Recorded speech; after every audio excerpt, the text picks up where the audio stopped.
All right, though. More $1 billion videos and still no release date. So once again, like, I cannot deal with the social media of our community, whether it's on Spectrum, Reddit, but Twitter has been the worst. Twitter's the worst platform, period. So no surprise there.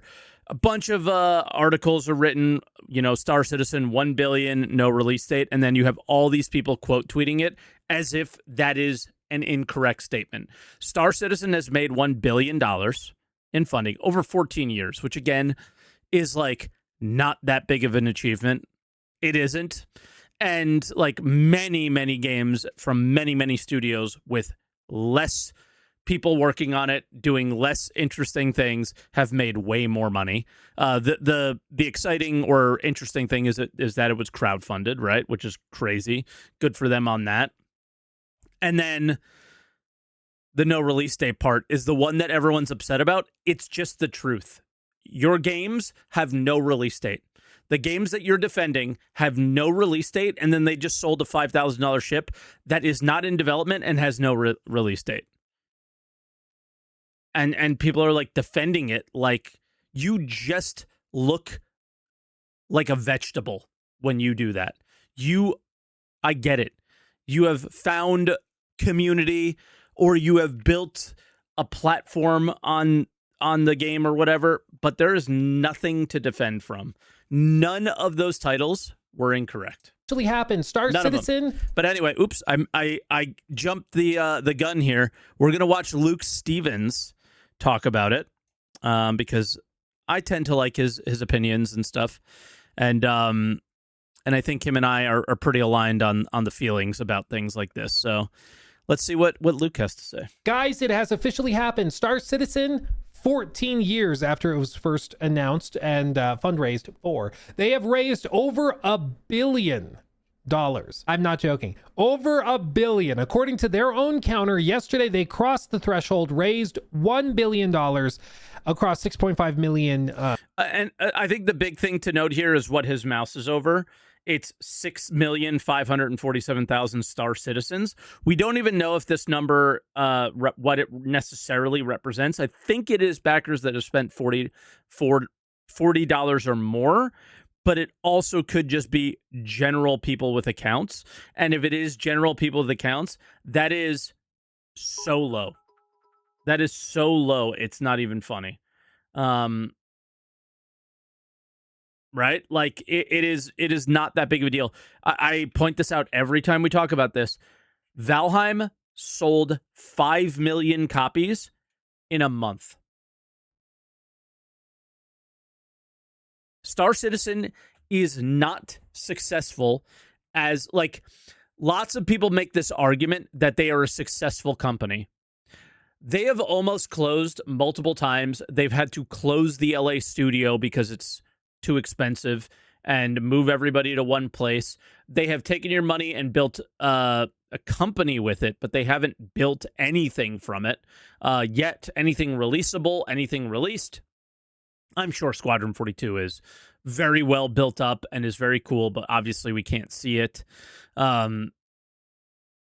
Will Squadron 42 represent a $1 billion game? Of course not. It can't. How much of that billion was spent on the studios? How much of that billion was spent on Star Citizen, right? At least a decent percentage of it.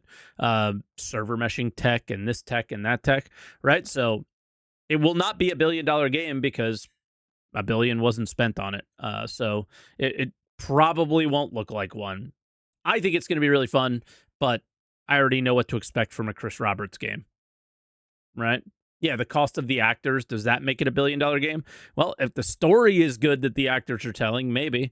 There's plenty of good actors in really shitty movies. Star Citizens who have contributed to that total, which is just crazy. Like, that's insane. Officially revealed. It, like, isn't that insane when you really think about it. It really isn't. It's insane that it was crowdfunded, maybe, but it isn't that insane over 14 years. You know, you would think over 14 years, if they kept the doors open that they would hit this number eventually. In 2012, they have been fundraising for this game Maybe ever I'm being disingenuous since, about and that, it has certainly expanded and changed in scope in that time, been rebuilt a couple of times, and it is a technical marvel even still. They also have a single-player campaign version of the game that is set to launch sometime this year that stars even people like Henry Cavill and Mark Hamill, though those are going to be funny articles. Those are going to be funny articles. It's May. They've given no release date. It's not coming out this year. That is going to be the best. That will be the best part about this. there is reason to believe it's going. Star Citizen has made about the same amount of money as EVE Online. Yep. Just reminder, everyone, of the people who talk shit about EVE Online and stuff like that. The average revenue is the same. At least in recent years for EVE, and their revenue is up. To be delayed even further. And as for the persistent universe, that still has no end in sight. It is far from 1.0, and some people will say it'll launch 1.0 next year. Others are saying 5 years. Some people are saying never. Who knows? The point is, they've got $1 billion. They can do whatever they want. But in this video, I actually wanted to try and address some of the common misconceptions. If it's not in Summer Game Fest, it's 100% not coming. Yeah, probably true. It may be in Summer Game Fest, but you may see a 2027 release date. We know it's not coming. We know it's not coming because Chris did that article in Australia that said that he's thinking like that they're trying to avoid the obvious elephant in the room, and that means you gotta wait.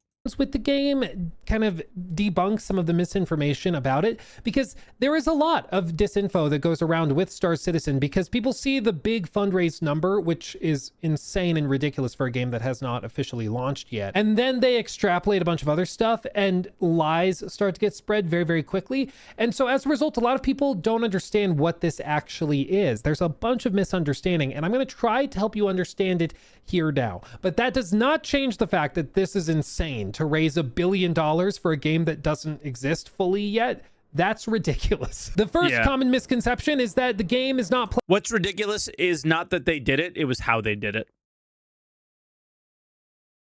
They sold the people, the fact that people still hold on to this as if like Star Citizen is going to be good is crazy to me, because they continuously sell out any good experience you could possibly have had. The $5,000 ship they sold, that should be the carrot that you are chasing. One of the carrots that you're chasing as a group in the game. But no, you just buy it. Playable. That's not true. It is playable. It's a little wonky, as you can see. Couldn't have scripted that better if I tried. It's still wonky. It doesn't run particularly well, but you can boot into it, which is where I am right now. And I'm actually going to show you some of the impressive tech that they've built out for it in this video as we go through this. I think this misconception started just from people hearing stuff like, oh, the game is not, oh, that was weird. The game hasn't launched yet officially. So therefore, like, guys, I want you to understand something here. Do you realize what he is representing? Like, this is a guy who plays released games. Do you see the things that he is pointing out that you as Star Citizen fans ignore every day because you're used to it? The two things that he just pointed out was some NPC that's fucking pointless and does nothing, and a door that is in front of your head for half a second. You ignore that every time you play, and then you go and defend this game company from people who cannot ignore that stuff. That stuff will be front and center to them because they play released products, right?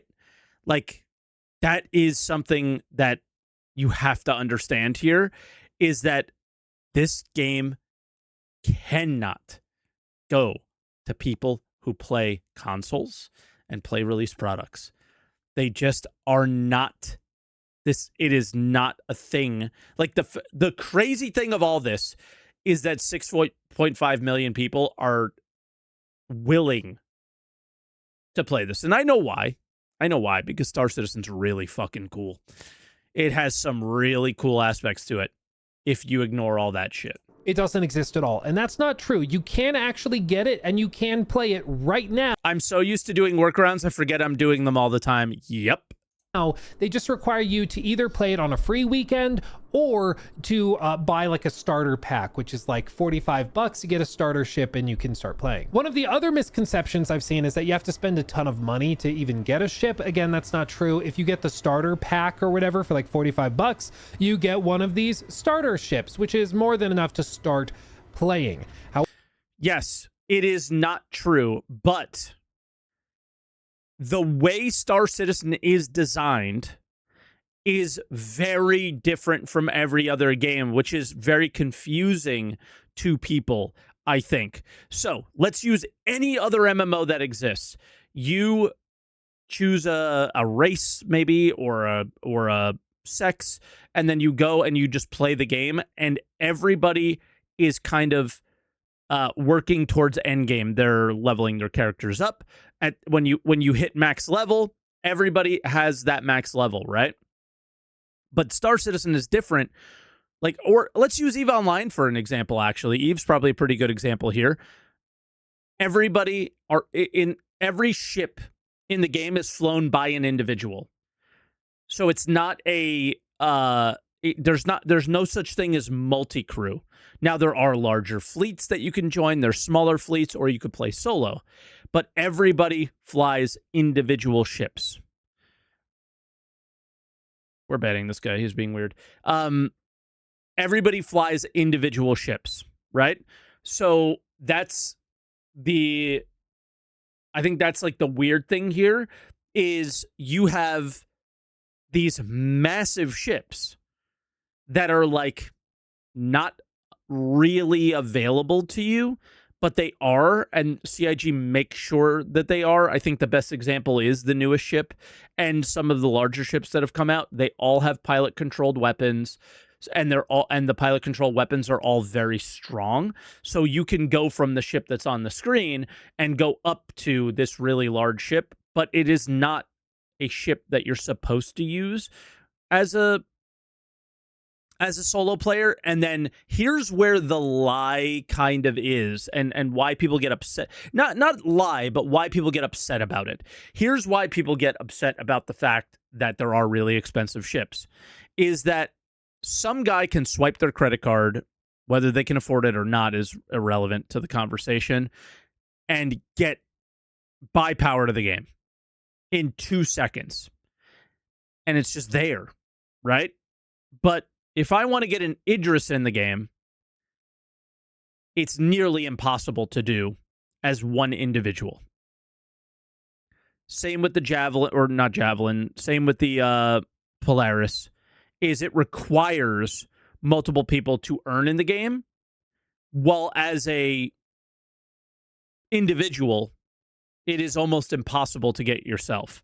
Now, I think there is an argument with the player market, uex.corp.space, where you can earn money playing the game the way you want to, and then you can get all the pieces of the puzzle for an Idris. But it's incredibly difficult. And again, that still does require you to interact with other players.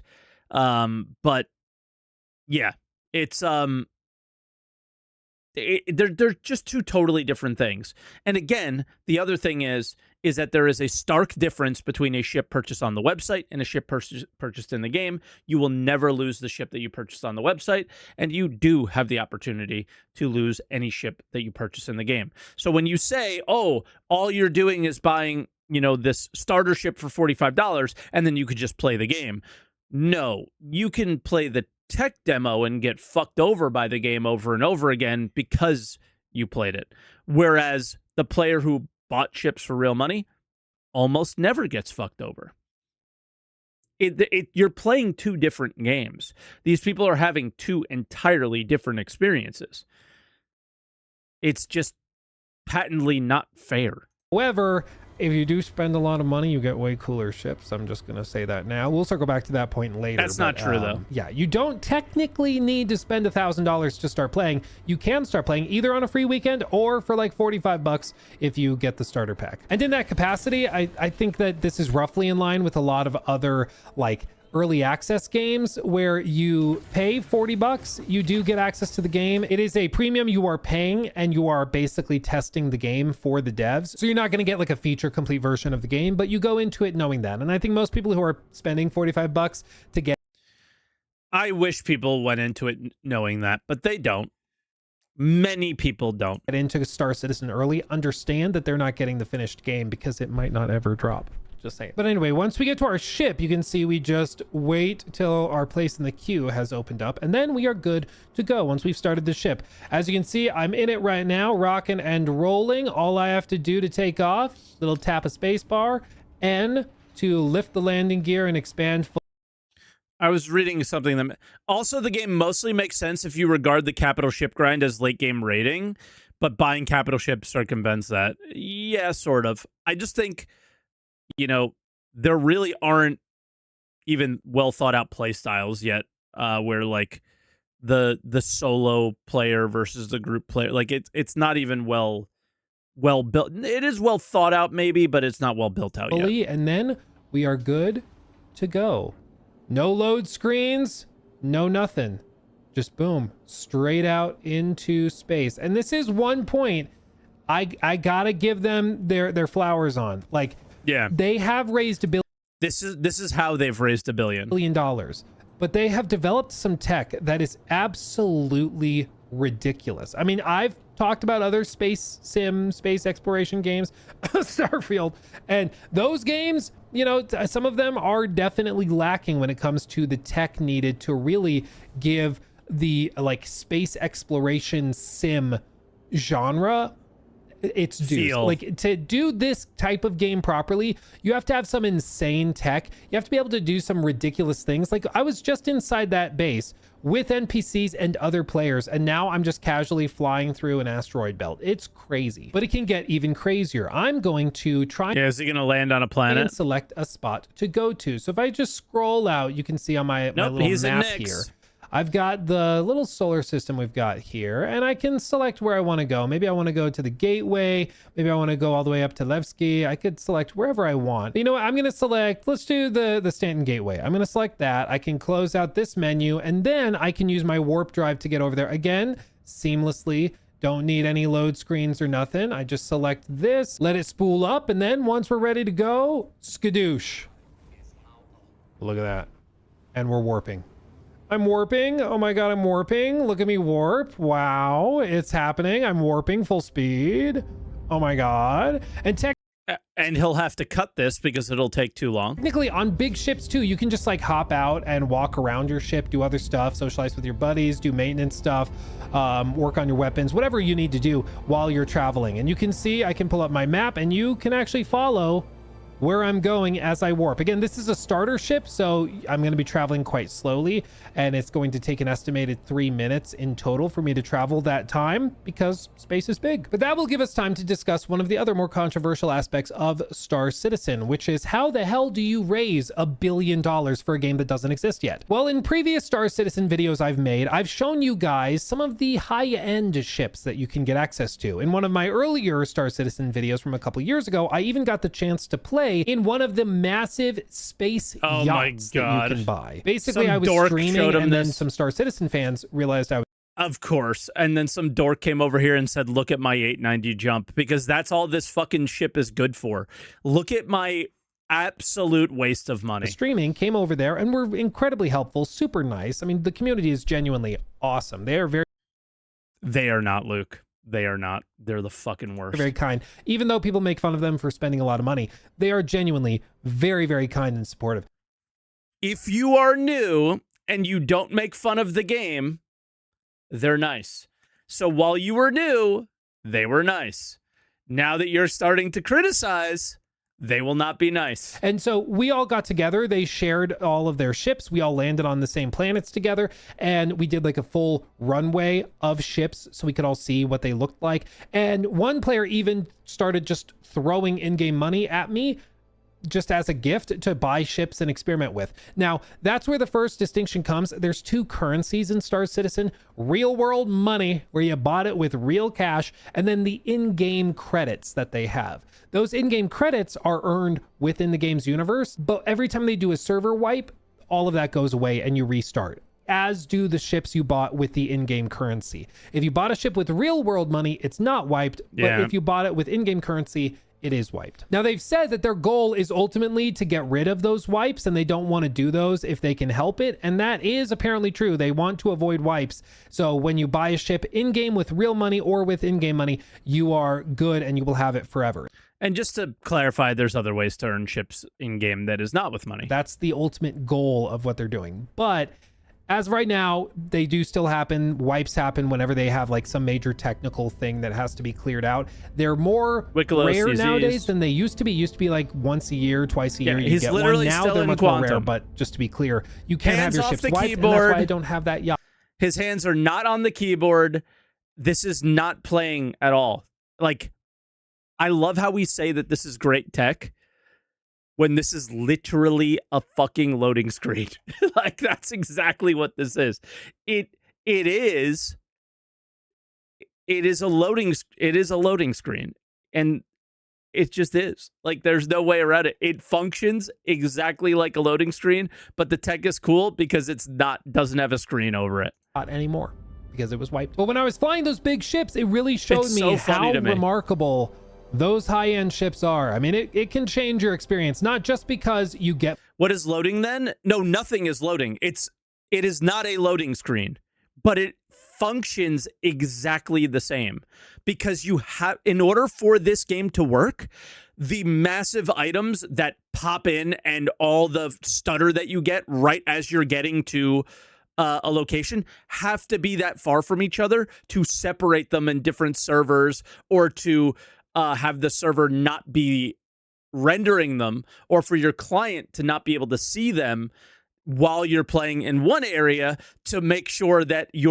everything can run. So it is essentially a loading screen because it has to give enough time and room in between in order to like remove the thing that you were just in and load in the thing that you were going to. It is a loading screen. As functions exactly the same, and the best part is it takes twice and 10 times longer sometimes. Places way faster, but also because you can play with literally dozens of other players in real time. We're about to arrive, so I wanted to zoom watch out. the stutter when he arrives. Like, one of the ships we flew had a basketball court inside. Like, it was outrageous and insane. But that's what is possible with those super high-end ships that cost he might not a get lot it of money. here, You might but be a wondering planet how he much. will. Well, some of these ships can cost anywhere from $300 even into the thousands of dollars, depending. Look, we're about to get there. Skadoosh. There it was.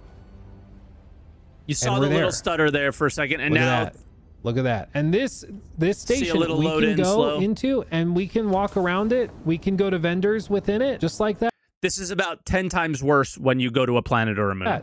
Easy peasy. How crazy is that? Absolutely remarkable. Like, really, truly a marvel of software engineering to get this running at all. Look at that. Little stutters. The game doesn't run super great, even still, but you got to give it to them. That's pretty remarkable, man. That's pretty crazy. But what I was saying is that the really high-end ships are super cool, but they are primarily designed for big crews. You need a lot of players, human beings, in those ships to make them work properly. And as that's not true either, unfortunately. Again, I pointed that out. Lots of pilot-controlled ships on these that are way too strong. Result, those ships tend to be bought up by like actual factions or crews of players who are friends or in Discord communities together, and they all pitch in like $40-50 together to buy the big ship. Who does that? I've never heard of anybody doing that. I'm sure it happens, but that doesn't happen, and that is a weird comment because only one person owns that.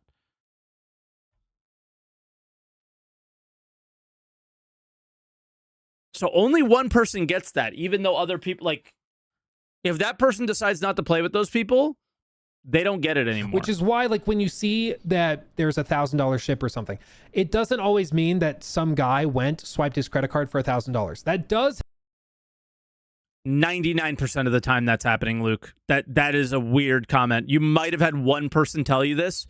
There's no fucking way that happens because it's so risky. You're just literally lighting $100 on fire if 10 of you, buy $1,000 ship. It's just not something many people would be willing to do, to put $100 into something and get nothing from it. Right? They don't have access to these accounts, nothing. Happen, absolutely. But a lot of the time, the biggest stuff is bought by communities that are working together. One thing I have noticed, though, is that almost saying a lot of the times, guys, that is not true. That is just patent, just not true.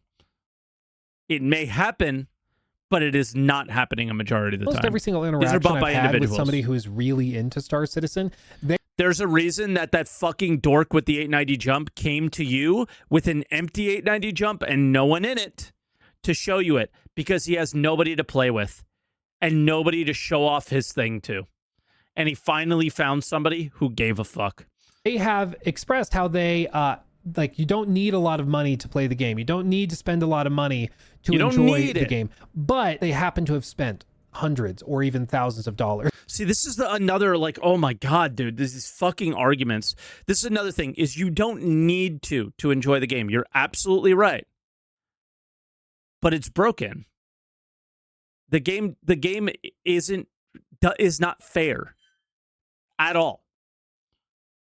So the person who is not buying has to invest so much more time and effort and dealing with all the bugs and all these things versus somebody who just swipes. And that's some of the argument. Here's an argument that I've heard made that is I put my hands up and I go, you got me?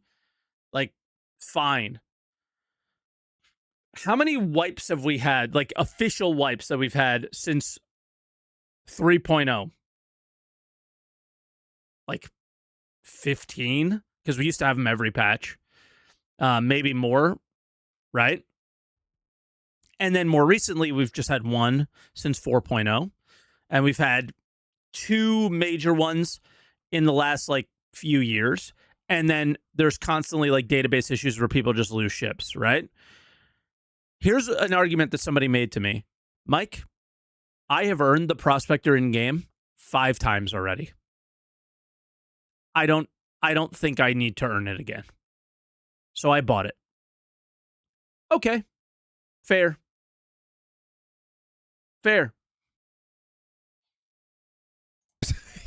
I can't help but notice that they will constantly say, you don't need to. I mean, the most I've ever spent is $600. And I'm like, that's a lot, man. I understand you don't need to, but that is still an insane amount. But I think that brings us to the second point, which is that Star Citizen, for a lot of the players who enjoy it, it is their hobby. They are not console gamers. They're not PC gamers. They're Star Citizen gamers. This is their game. This is what they play. This is what they enjoy. I think he's right about that, because you can't be a gamer and enjoy this. And it is their hobby. So they will spend $500 on a ship if that means they'll enjoy it and use it. Just like somebody will spend $500 on golf clubs. Just like somebody will go and spend $500 on a bunch of sneakers or one pair of sneakers. I don't know shoes. But that's because it's their hobby. They're willing to spend a lot of money on it because they love it so much. And honestly, who am I to judge if you're an adult and you have expendable income and you want to spend it however you want to spend it?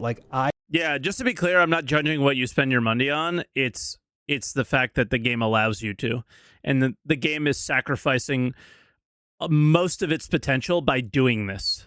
That's the issue that I have here, guys, is we talk about CIG's endless potential, but they keep fucking eating that endless potential over and over and over again by allowing players to do this. You know what I mean? It just makes no sense. I personally don't get it. I don't think I'd ever be able to spend thousands on a ship or ships in a game that isn't in 1.0. I just don't get it. But I like nice watches. I like golf. I can see buying golf clubs and how some people might think that's stupid. So who am I to judge, I guess? But you might be wondering, what do you even do? So far, Luke, you've just been flying around. What do you actually do in Star Citizen? Well, it's a lot easier said than demonstrated because the game is so massive. So allow me to run through a brief description. This very much is a space sim game. So you can do almost anything. You can deliver cargo, being an actual delivery driver of resources.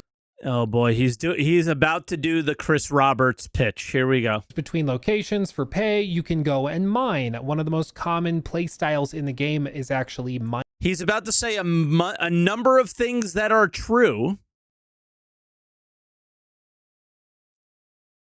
Kind of. It's not Glaze Session. No. Guys, if you're looking at this and going, he's being disingenuous, he's not. He's being fair. Hello, this is a paid video for sure. Wow, you people are really, really, really dumb. I don't know. This is not a paid video. CIG's never done paid videos, never done paid streams, none of that stuff. You're really dumb. Mining materials. There's also combat challenges. There's racing where you can actually take your ships and race on planets. There are a bunch of quests that are actively being built out and expanded upon by the dev team. But I think the most fun you can have in Star Citizen is actually what probably is closely compared to like RP servers in other big online games. These are the guys that actually go in and role play as pirates. They role play as medics who seek out people who need assistance after a combat encounter and will actually fly out to where they are and help them. They spend a lot of time in the game, they spend a lot of money in the game, but they also have communities built up around it of people that are also role playing within the game and get super immersed within it. And honestly, that stuff is really, really cool. And I think that's kind of awesome to have a community of other players where you're all in it and you're all like on the same page with. I just think that's cool. But I think this is, again, the key thing to understand about Star Citizen, because so many of us who are like more console gamers or PC gamers, Luke's losing me with the candles on the desk, man. What's with the candles, dude? This looks like my mom's desk in 1995 with her candle parties that she had. Candles are nice. I don't know. Maybe I'm just not a candle guy. Play a lot of different stuff. We look at this and we're like, candles. I don't understand it. Like how? What do you even do? Like, how do you spend? What's wrong with candles? I don't know, man. I just wouldn't. I wouldn't have candles on my PC desk. To me, that's weird. I don't know. I'm being judgy about it, but hundreds of dollars. 2 keyboards, 2 PCs. I have 2 keyboards in this game, and then let people have their candles. No, that to be worth it. It's because part of what makes like Star Citizen is the community. It's the players who are working together, who are immersed together, and are all often working in factions together. Like it's just towards what, Luke? That's the thing. Like towards what though? On a different level, and it is a community. It's kind of its own bubble, certainly, but it's still there. You know, it's significant. But speaking of bubble, I think that's also part of the trouble that Star Citizen has found itself in. The bubble that is actively like playing a lot and that is engaged with this, spending money and time and resources, blood, sweat, and tears in the game. They are used to how things operate, and other players on the outside just do not find it acceptable whatsoever. Like for me, seeing a game charge hundreds or even thousands of dollars of total value for in-game cosmetics, that's insane, and that's a turnoff for me. I see that and I don't want to play that game. I think ships are not in-game cosmetics. I think that's ridiculous. But when you've been in that community for like a decade, it doesn't seem that ridiculous anymore. It's like, well, that's how they fundraise development. That's how they pay for all of these cool things we have. So it just is what it is. But once you're in that bubble, it is easy to lose sight of just how crazy that is. You know, in the same vein that like a lot of players who play mobile games, they are used to spending hundreds of dollars a month on microtransactions to be competitive in that mobile game, which is insane. But you only like realize that's insane if you're outside. If you're in that ecosystem, if you're in that bubble, you might not realize how ridiculous that is to a normal, quote unquote, average player in a different subset of the industry, you know? But I think that's where Star Citizen is going to run into serious trouble as time goes by. And that's kind of where I want to take this. And it's something I've talked about a lot when it I know where he's about to go here, and this is his best takes. These are his best takes, the ones that are about to come up. Comes to Star Citizen, which is just that a lot of the stuff that you can get away with a really diehard committed community that has been with you for a decade and spent $1 billion with you, that stuff does not fly with the outside gaming community. You know, like what they're looking. who is massively larger than this really tiny community. Like, guys, there's like what? Maybe 30,000 active players, active players. And here's, like, you guys see it on Reddit and Spectrum all the time now. Every time CIG makes a decision that looks like a video game, oh man, those guys who were, you know, buying those Idrises, all the complaints start happening, right? Effectively is they're try complaining and find that a way CIG is to making take a Star game. Citizen mainstream. That's the ultimate goal for the game, is to get it on, I imagine, like mainline like gaming coverage, to have people like you and me aware of the game, and hopefully, I'm sure, spending money in the game. And they also want to launch Squadron 42 and put that out and have that be popular among single player gamers, because that influxes a ton of cash into the company to finish the persistent universe. And all of these things are really, really, you know, noble goals, and I wish them the best of luck. But I'm just the other thing about Squadron is it's going to last. It's going to have a news cycle of maximum 2 weeks to a month of hype. Maximum 2 weeks to a month, somewhere in there. It's a single player game, right?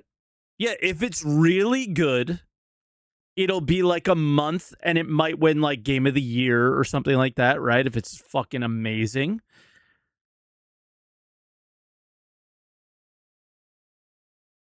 But do we really think that that's going to happen? Probably not. You know what I mean?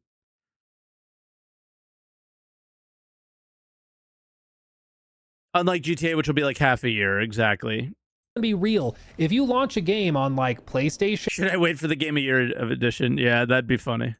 That has thousands of dollars worth of microtransactions, and you're not called NBA 2K26.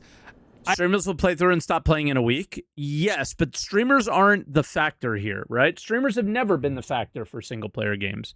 I mean, they play a role in, you know, some people purchasing the game, but overall, it's going to be like general news cycle, YouTube videos, Twitch stream. It's going to be this combination of r/gaming everywhere that gamers are, right?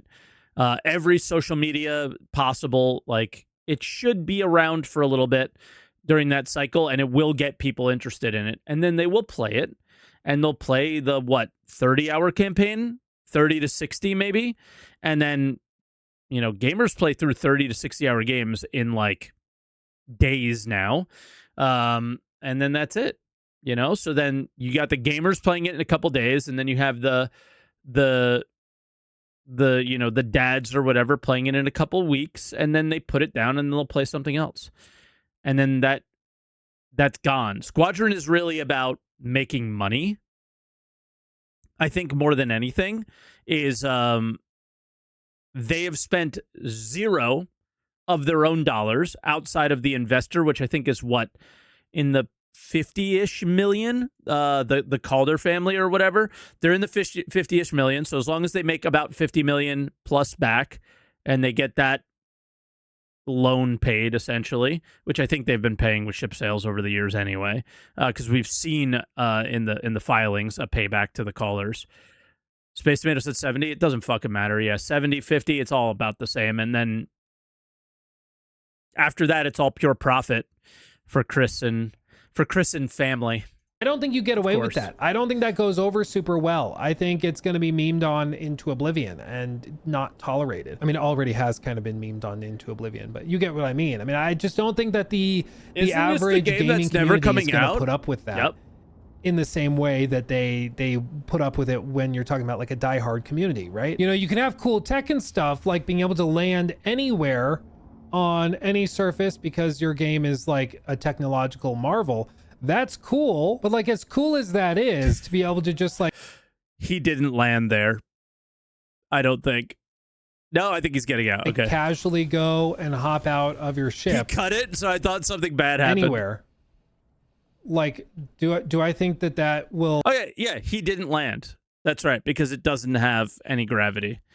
And it's like an EVA situation. lead to players like tolerating that stuff? I don't think so. I don't think so. And this has been like the big question But it's mark physical. for Star Citizen for a while, is like, what's the end goal? What's the end goal? Like, is their goal to just keep the game in like perpetual development and then just keep making money forever and just never put out the final game? Or do they actually aim to launch a 1.0? He can't jump to other systems. That's true. He was at the jump point and then did not jump through the jump point, which is something that if I was going to show off Star Citizen, I absolutely would have shown. My guess is he tried to jump through and he ended up in the same system because the jump point didn't work. And like find a way to go mainstream with it. And that's where I split with a lot of the core community, because understand the goal, according to Robert Space Industries and according to a lot of the fans of this game, the goal is to launch it in 1.0, and then ultimately they claim they want to get rid of selling ships. That's their goal. They want to cut the ability to buy like ships in the game. That's not happening.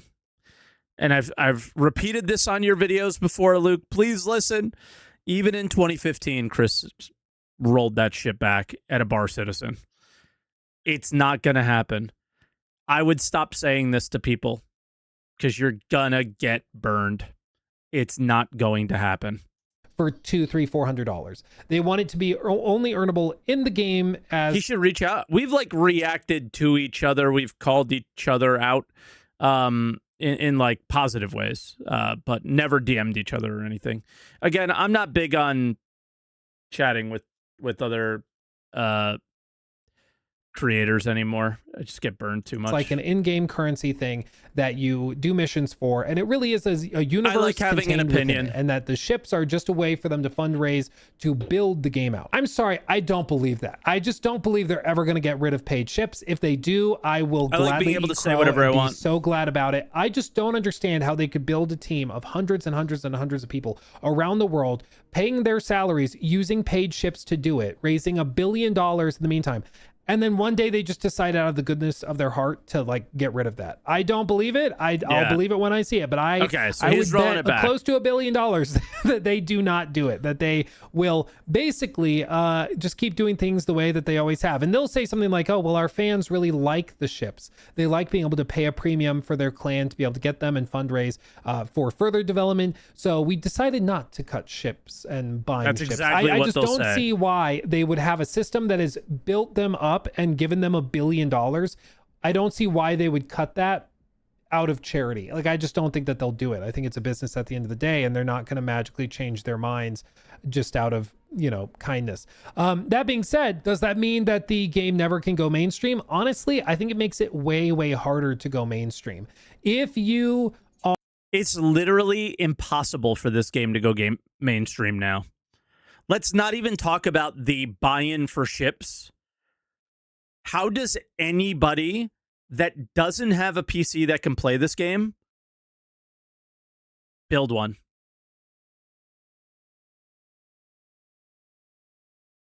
The barrier to entry is what? $4,000, $5,000 right now?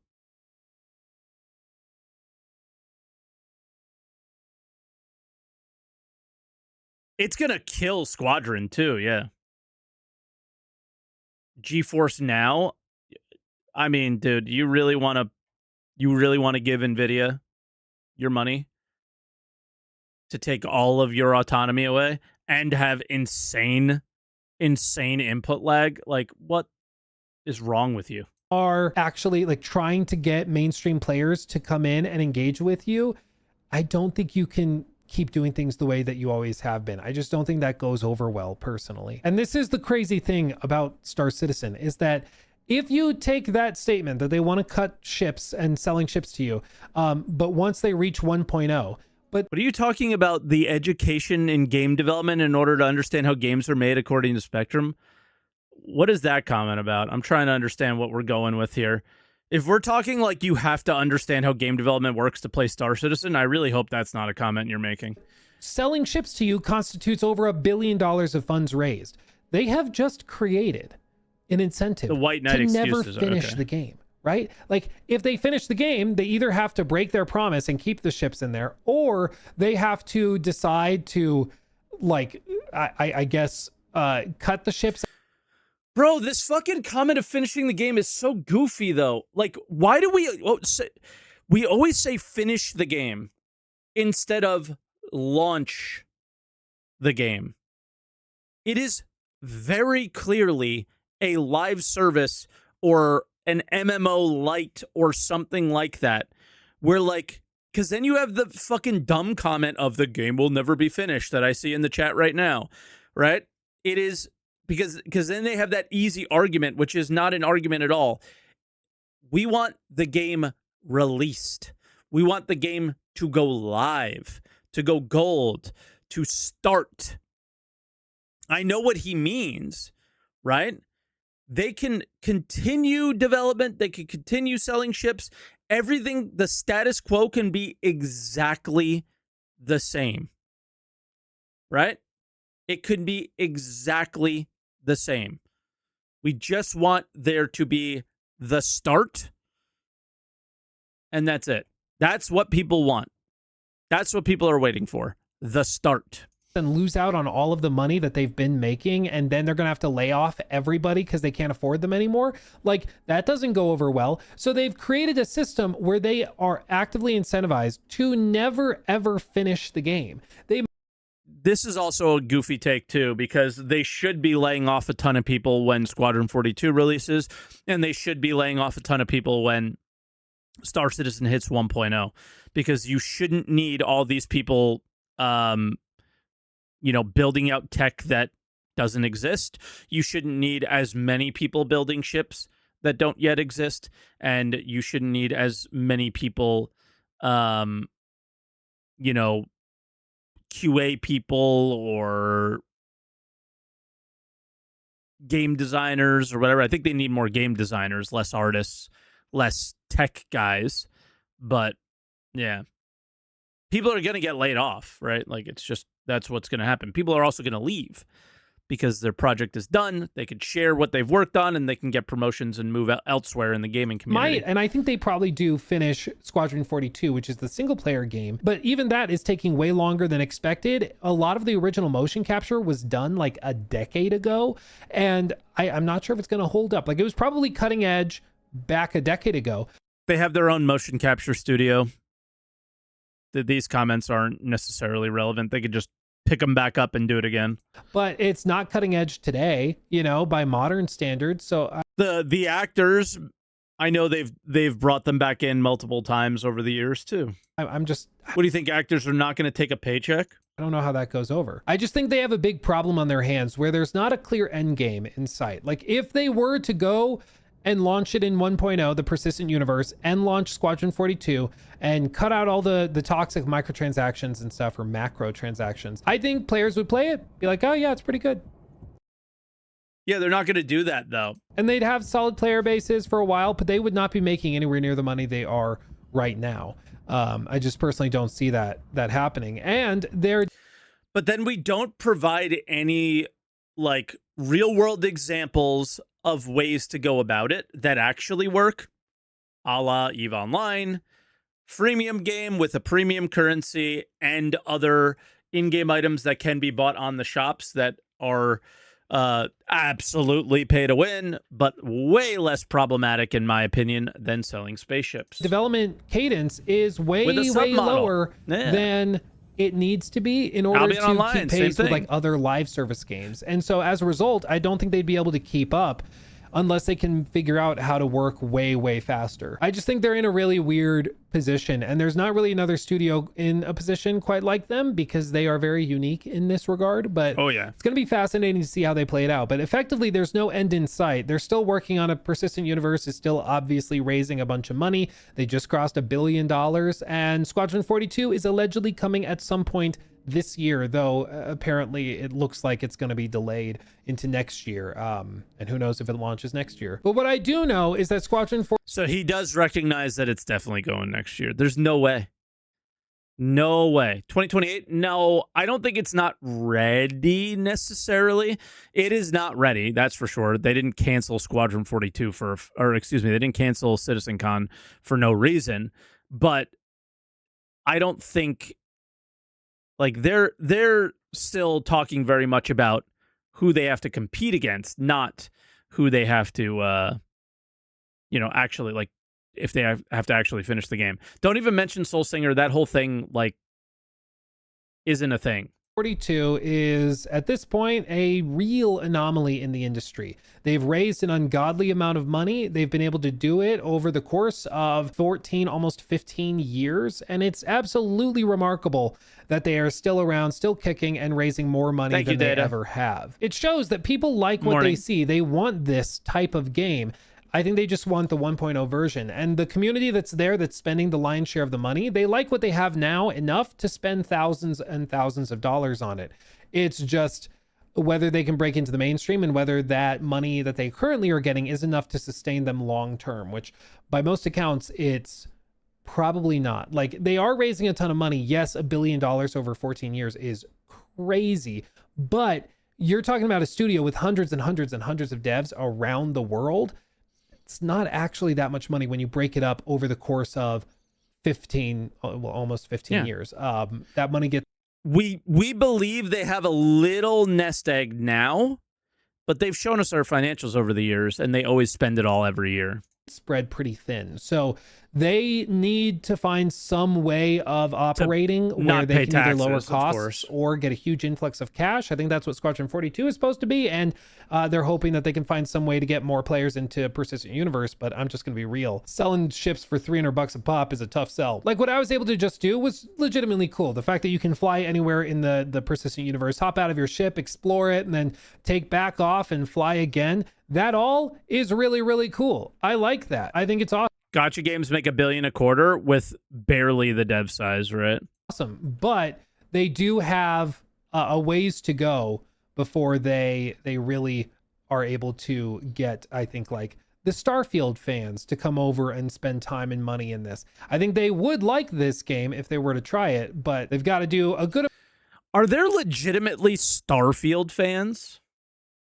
Or were there a bunch of console gamers that were really hoping Starfield was, like, cool? Amount of work to get the more mainstream, especially like console audience, compelled and interested in what they've got here. It's just easier said than done. Easier said than done for sure. Oh, bear in mind, this is running on a 5090 and it's chugging. Like, it's chugging. But if you're intrigued with Star Citizen, you should go check out some of the other videos I've done on the game where... Yeah, like, he has like a giga PC. Where, like, we tried the really fancy ships, where we tested the persistent entity streaming, which is where, like, anywhere in this universe, I can drop like a piece of trash or a water bottle, like, on that. Why do we talk about this like it matters when you can't even get back on the same server that you were on the day before? Like, why do we still talk about this like it's even a fucking thing, man? It drives me insane. The tech is cool, and I think he thinks the tech is cool, and that's totally fine, Luke. But it, as somebody who really wants this game to be good, there's like these really obvious things that they just do fucking horribly, which is, I can't choose the server that I join each day. I can't choose to go on US server number 2. And that's where my coffee cup will be. So when I log off for the night and I join a US server, I'm probably going to be on US server number 3. And then my coffee cup isn't there. And everything is completely disjointed. So the tech is cool, but we're not doing the things to make the tech even meaningful. Rock right by the tip of my wing. I can drop something there, and as long as no other player interacts with it or takes it, it will be there in 6 months when I come back. Like, that's not fucking true either, because servers completely fucking crash and disappear. You'll see that as well, where server number 2 will exist on day number 1 and on day number 2, but then come day number 3 and come day number 4, all of a sudden the available servers are like server 120, server 150, server 230. And all of a sudden the numbers start going up because the old ones have disappeared and the new ones have been replaced with, the new ones have replaced those. Also, yeah, there's cleanup. They have built out a system. This is just no longer the truth. This is something that they wanted to do. And again, CIG gets very proud of the cool tech that they make, but then when it doesn't actually work in the game, they just take it out and don't say anything. Like, they've been cleaning up forever. System to have fully I just found a cruise on an elevator. Yeah, but that might have been dropped 5 minutes ago. dynamic, like persistent entity streaming. So I could have like one of these asteroids or something where it's my base, my cargo hold, and I just drop like stuff off there whenever I want to steal something and escape, and I'll come back to it later. And it just becomes my little hidey hole that's specific to me, and it will be there in 6 months when I come back in the persistent universe, assuming no server wipes, and it will still be there. That's amazing tech. There's a lot of really cool stuff, but they just, because if your stuff isn't in an inventory, not when they do a server wipe, when they patch the game, it will disappear. Like, this is just not true, Luke. Stop it. Stop listening to the people you're listening to. They are fucking lying to you. Just have to get over this hurdle of how they monetize it and how they pay for the development, because at this point it is kind of insane that we are 14 years in. They've raised $1 billion and the game is big. The game has some impressive tech and it does exist, which, some people have said it doesn't. Some people act like it's totally unplayable. It is playable. You can get in there and try it and honestly have a lot of fun, but it is still not feature complete. I have a bridge to sell this guy. So, yeah. they have some work to do, but in the end, Luke has a game package, but he's not a Star Citizen player, so he has to listen to the outside, or he has to listen to the people who he believes knows what's going on the inside, and whoever told him that, and was probably just CIG. Yeah, dude, they gave you the wrong info. Really, really, really wrong info there. That is not how that works at all. But regardless, Star Citizen got $1 billion, and they still don't have a release date. And that's all that really matters here. And they may never.